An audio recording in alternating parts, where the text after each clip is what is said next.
Obesity and diabetes are also called metabolic syndrome due to disorder in sugar metabolism. Sugar is also called glucose. I will use these two terms interchangeably in this lecture.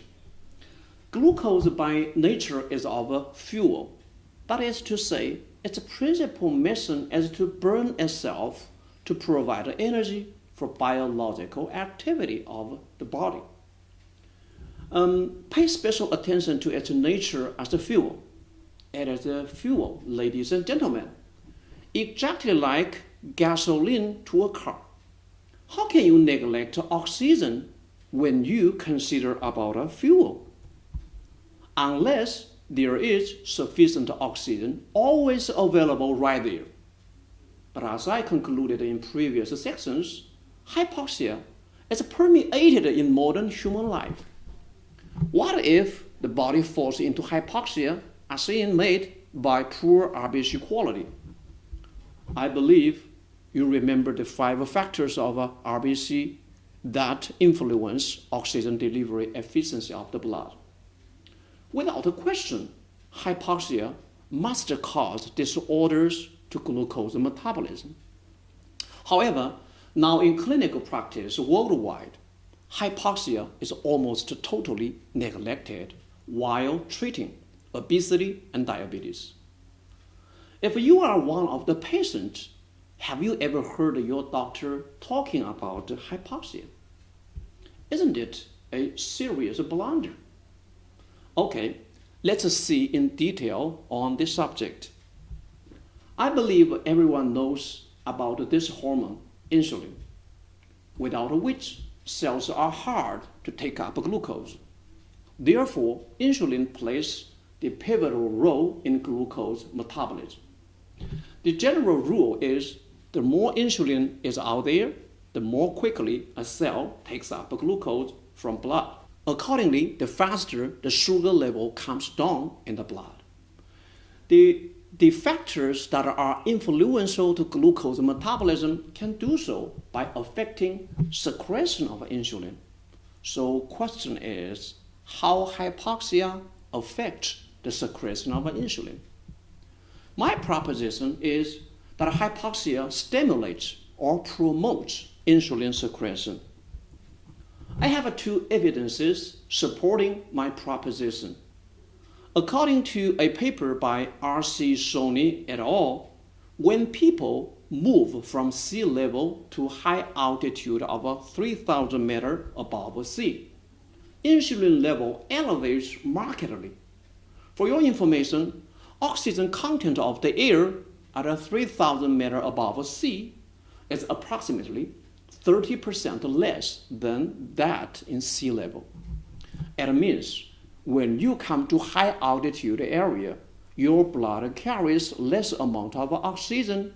Accordingly, all the tissue cells across your body are difficult to acquire oxygen as much as needed. It is an experimental evidence that tells hypoxia stimulates secretion of insulin. Next is a theoretical evidence that is more convincing. Under hypoxia, cells suffer from energy deficit. In response, cells are intrinsically going to do everything to fill up the energy gap. The alternative is glycolysis. It is the fermentation of glucose, where without oxygen, 1 molecule of glucose contributes 2 units of bioenergy.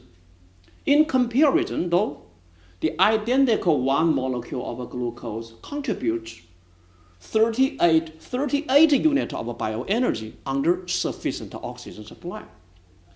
That is 19 times without oxygen. Do the math. Assume in a given moment, a cell needs 380 units of bioenergy. It takes only 10 molecules of glucose fully oxidized to do the job. However, in case there is a 10% of oxygen shortage, to produce the same 380 units of bioenergy, it takes 28 molecules of glucose, 9 fully oxidized, and extra 19 by glycolysis without oxygen. C, 10 glucose molecules over 28. That's net increase of 190% in glucose requirement.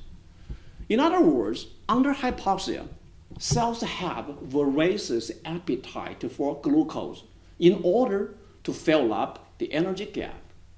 How to help cells in hypoxia take up vastly increased demand for glucose? The answer? Definitely high level of insulin. Therefore, by design, it is a mandatory requirement that hypoxia stimulate insulin secretion. Unfortunately, most researches on this subject are mainly without consideration of hypoxia, which is really unthinkable.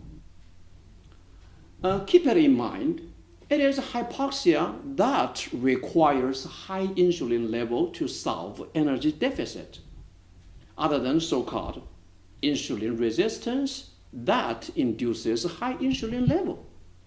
Here I have a word on the concept of insulin resistance, which is quite popular among professionals. Weird enough, this concept is absolutely not useful in treating obesity and diabetes in practice. To me, its one and only role is to give professionals an easy tool to explain with the least effort, seemingly plausible, the formation of obesity and diabetes. By consensus, insulin resistance means cells become less efficient in taking up glucose under the same insulin level. Since I observed that improved oxygen delivery of the blood is very effective to most obesity and diabetes, I propose that so-called insulin resistance is probably caused by hypoxia through increasing viscosity or stickiness of the cytoplasm of tissue cells, as viscosity lowers the entering speed of glucose. Under hypoxia, insulin level elevates, which in turn helps cells take up increased number of glucose, many of which end up in metabolic intermediaries due to oxygen shortage, other than water and carbon dioxide. With the accumulation of these water-soluble metabolic intermediaries in cytoplasm, intracellular fluid becomes sticky because the more number of water-soluble molecules, the more sticky is the cytoplasm. Uptake of glucose is of diffusion. Keep it in mind, according to diffusion law, the more sticky is the cytoplasm, the more slow is the speed of glucose diffusion. Since glucose enters with a low speed, cells are naturally less efficient in taking up the glucose. Obesity is in essence a result of fat cells storing too much fat. By design, fat cells are better in uptake of glucose than most other cell types under hypoxia due to two advantages. One, it has second most dense distribution of insulin receptors in the surface of their membrane, second only to liver cells. That means fat cells have a more chance utilizing insulin to take up more glucose than most other cells. Two, fat cells use glucose to make fat. That means most glucose molecules absorbed are not ending up in metabolic intermediaries, instead transformed to fat, which can reduce the number of water-soluble metabolic intermediaries in cytoplasm of fat cells, which is obviously good for maintaining lower viscosity. And a lower viscosity is a plus for quick uptake of glucose. Surely, the more glucose uptake, the more fat is made, and the result is obesity. Anyway, my opinion is that so-called insulin resistance has nothing to do with the insulin itself, and it's totally useless. Okay, so much for insulin resistance. Let's back to right track. There is a consensus among professionals that a sustained high level of insulin or hyperinsulinemia always accompanies obesity. That's reasonable because high insulin level accelerates uptake of glucose by fat cells, which results in obesity. So identifying those factors that influence the secretion of insulin is the key to the formation of obesity. First, hypoxia. As I just explained, hypoxia stimulates insulin secretion, therefore increases insulin level, which over time causes obesity. We can observe that obese people usually shows hypoxic manifestations such as less energetic, sleepiness, and so on. Therefore, hypoxia is an important reason for the formation of obesity. Second, incretin, a hormone secreted by small intestine, is another factor that stimulates insulin secretion. Therefore, it increases the insulin level, which is obviously a plus for formation of obesity. The persuasive example is probably the case of a gastric bypass surgery, which is reported to be effective in weight management. The surgery excises significant length of a small intestine, which in my opinion unknowingly lowers incretin secretion because the excised length of a small intestine contains many cells that are capable of secreting incretin. Accordingly, incretin secretion decreases, which translates into reduced insulin level. And a low level of insulin is surely effective for weight management. The interesting part is the surgery by design is not reducing the number of incretin secreting cells. The original objective of the surgery was to lower the absorption capability of a digestive tract by means of excising certain length of a small intestine. However, my point is that without lowering insulin level, any means of weight management wouldn't work at all. Think about it. If the insulin level remains high, the glucose uptake by tissue cells remains high too. Therefore, the hypoglycemia is inevitable shortly after each meal. Hypoglycemia means low-level glucose in blood, which induces strong sensation of hunger. And you have to eat a whole lot again, no matter how is the absorption capability of your digestive tract.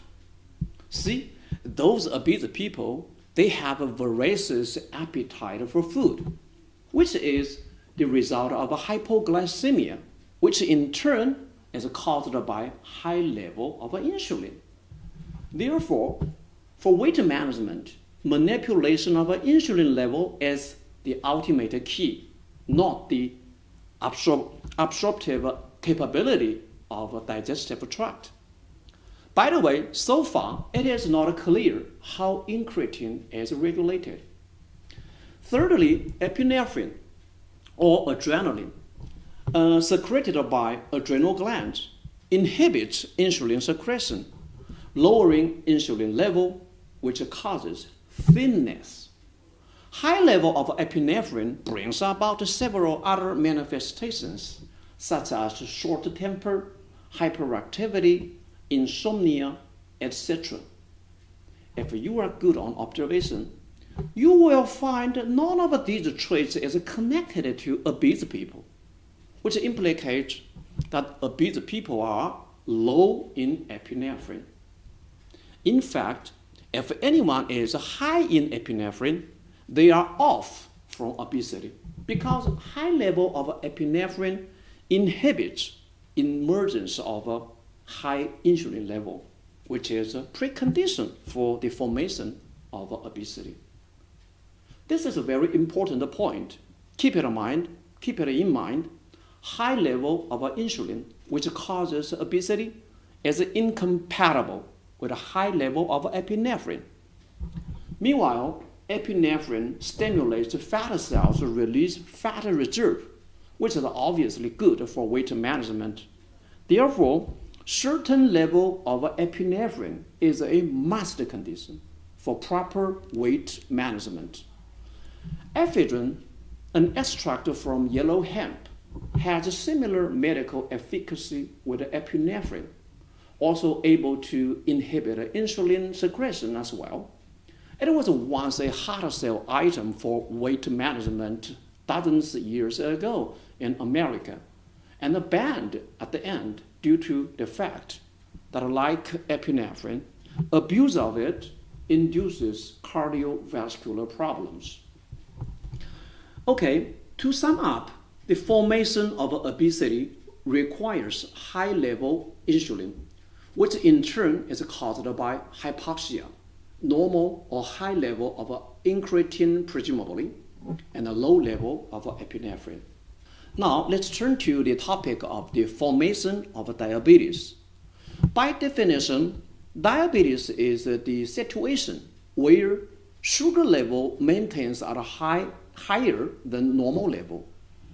Take a look at this diagram. In this diagram, hormone in red ink means it inhibits its target cells. See, only epinephrine here inhibits insulin secretion.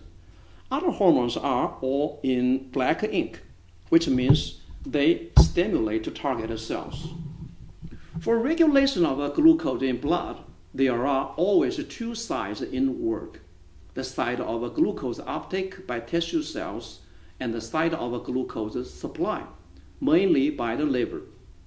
We should be very clear that while the speed of glucose supply exceeds the speed of glucose uptake, sugar level is doomed to elevate, and the formation of diabetes is unavoidable. The speed of glucose uptake is decided by the insulin level, which, just like we have discussed a minute ago, that three factors work on in concert. What about the speed of glucose supply? Similarly, it is decided by levels of two hormones, epinephrine and glucagon. The higher the level of either of the two, the more quickly liver supplies glucose to the blood. Obviously, to achieve the diabetes, where glucose supply exceeds glucose uptake, there are only two scenarios. One, low-speed glucose uptake combined with high-speed glucose supply. The other scenario, high-speed glucose uptake combined with much higher glucose supply. Let me start with the latter, which exactly coincides with the most prevalent type of diabetes, type 2. And I give you perfect explanation in light of hypoxia.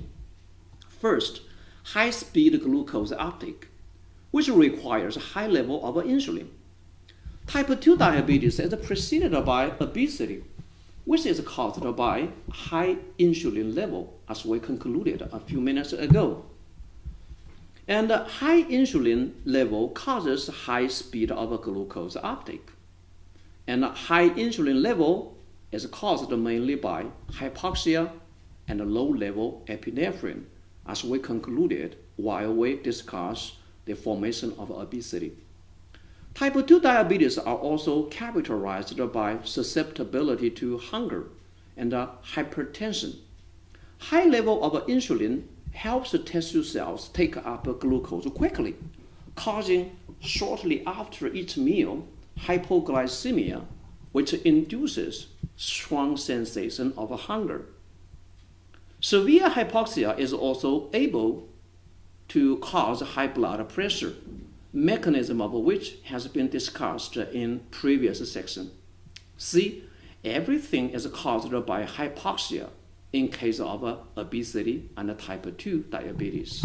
What about the other side, higher speed glucose supply, which involves liver releasing glucose at a much higher speed to the blood.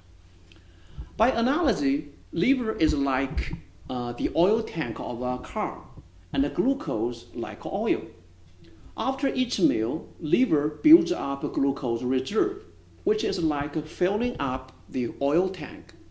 Like an oil tank supplies oil to the engine, the liver releases a glucose reserve to replenish the blood of sugar, which is continuously consumed by tissue cells across the body. Pay attention to the fact that obese people or type 2 diabetes are susceptible to falling strong sensation of hunger shortly after each meal. Strong sensation of hunger implicates low glucose level or hypoglycemia. Keep it in mind, if liver maintains glucose reserve, there is no hypoglycemia because the liver is obliged to supply glucose to the blood as long as the reserve is available. In other words, hypoglycemia is a result of the liver depleted of its glucose reserve. So we can conclude with obese people or type 2 diabetes patients, liver is supplying the glucose too quickly to be depleted of a glucose reserve within short time. That's exactly the reason why hypoglycemia and a strong sensation of hunger turns up shortly after each meal. See, this is the manifestation of a high-speed glucose supply by the liver, which is only possible under high level of a glucagon or high level of epinephrine. But while we discussed the formation of obesity a few minutes ago, we concluded that obesity is impossible to have a high level of epinephrine. Therefore, the only possibility on table is a high level of a glucagon, which stimulates the liver to quickly release glucose reserve. Here, I have to make a proposition. That is, hypoxia may stimulate glucagon secretion by islet A cells, which are responsible for synthesis and release of glucagon. Okay, let's summarize to have a clear picture. Under hypoxia, on one hand, insulin level is high, which promotes the speed of glucose uptake and causes obesity. On the other hand, under hypoxia, glucagon level is also high, which stimulates the liver to release glucose quickly. But so far, the side of glucose uptake and glucose supply are in balance, both at a high speed, maintaining normal level of glucose. Therefore, up until now, there is only formation of obesity, no diabetes yet. How can the side of glucose supply gain upper hand over the side of glucose uptake to give rise to diabetes? We can find the answer still in hypoxia.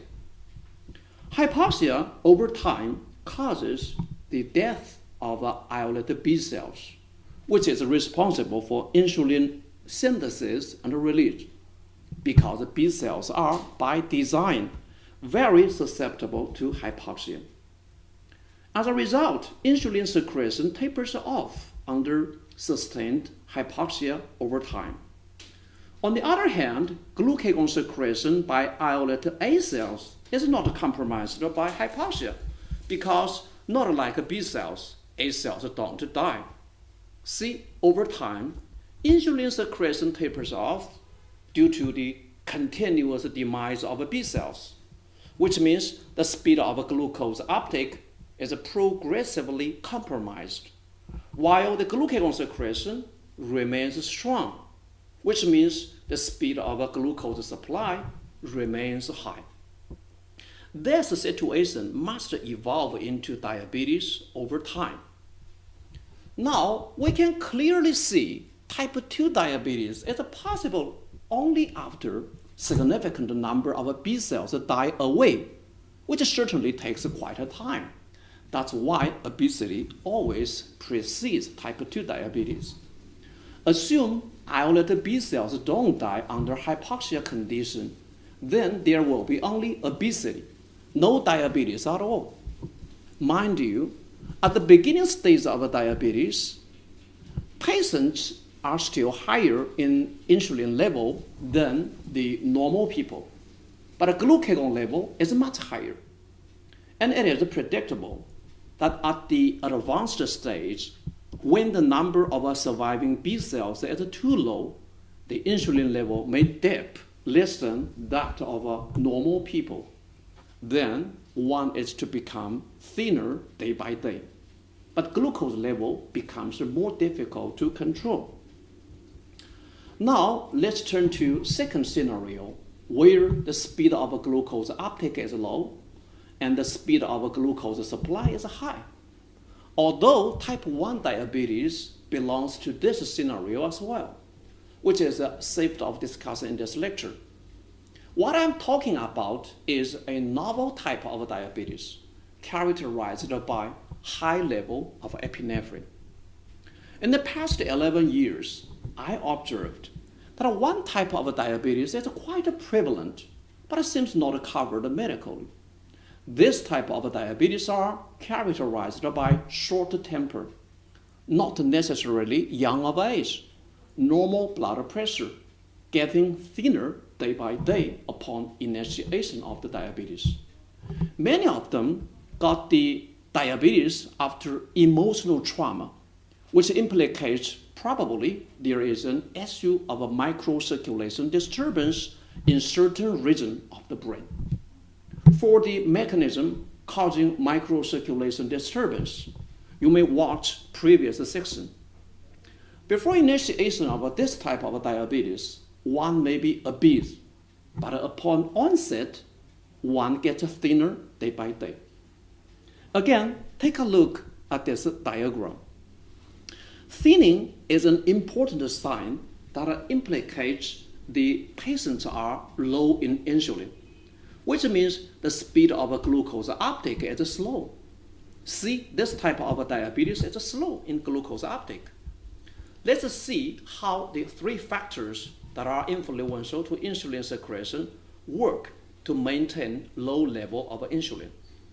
Epinephrine is the only hormone that inhibits insulin secretion. Therefore, the high level of epinephrine is a must for the possibility of a low level of insulin. I said this type of diabetes patients are in short temper. That is exactly characteristic manifestation of a high level of epinephrine. To achieve a low level of insulin, there wouldn't be hypoxia, because hypoxia stimulates insulin secretion. Yes, sure, epinephrine is a potent agent for increasing RBC flexibility, which improves oxygen delivery efficiency of the blood. Therefore, hypoxia is off the table under high level of epinephrine. Good oxygen delivery efficiency of blood is helpful to maintain a normal blood pressure as long as the level of epinephrine is moderately high, because extremely high epinephrine is likely to cause diastolic hypertension by excessively constricting peripheral vessels, as observed in the scenario of a chromatin tumor, which secretes extremely high level of epinephrine and also single-handedly induces diabetes as well. What about the incretin, which also stimulates insulin? I'm not sure how is the incretin secretion, but I suppose incretin level should be normal or low. See, moderately high level of epinephrine is good enough to induce many changes, such as low speed of glucose uptake by lowering insulin level, thinning, short temper, and normal blood pressure. What about the speed of glucose supply? Epinephrine is a potent agent to stimulate the liver to release glucose reserve. Epinephrine also stimulates islet A cells to secrete glucagon, which in turn stimulates the liver to release glucose reserve. Epinephrine also stimulates fat cells to release fat reserve to provide raw material for glucose synthesis at the liver. Therefore, moderately high level of epinephrine is strong enough to boost glucose supply to high speed. See, low speed of glucose uptake combined with high speed of glucose supply. The result is surely diabetes.